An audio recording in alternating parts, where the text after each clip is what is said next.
In a previous video, I talked about how to prepare for change. What I want to do today is touch on how do you prime the employees for that change, and I want to offer you a few things to consider. First of all, you need to clearly demonstrate to employees what is your current state and what is your future state. And most importantly, why is that future state far superior to the current state? And that results in you have to define for them what's in it for them. Increased profits for the organization, for example, might lead to increased profit sharing for the employee.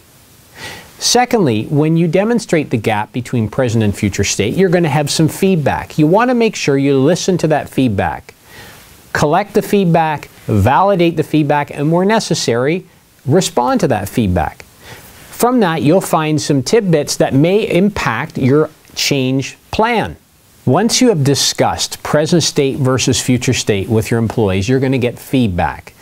You want to make sure you listen to that feedback, validate where necessary, and respond where possible. But of that, you're going to have a few tidbits that you may want to consider relative to how you expected to approach the change.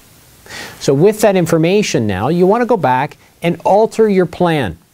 Let me also suggest that by incorporating employee feedback and altering that change plan, you're actually building engagement and ownership of the employees. They now have a piece of your plan to introduce change. Now, I want to kind of demonstrate how this fits together by using the parachute analogy. Suppose you went up in a plane to parachute. Why you would do that out of a perfectly good plane is beyond me, but nonetheless, first of all, you're going to understand current state, standing in the plane, versus future state, where you expect to land on the ground.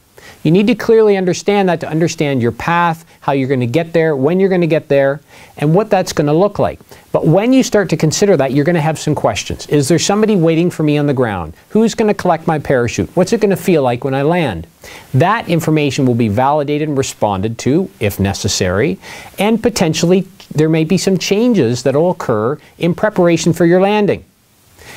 That summarizes how you really prime the parachuter to make the jump. Now, the last and most important point. Once you've gone through those steps, you must take action. I've seen too many organizations paralyzed by their inability to take the first step. Just like the parachuter, they're scared to take the jump. So, what I've often told them is you need somebody to push you.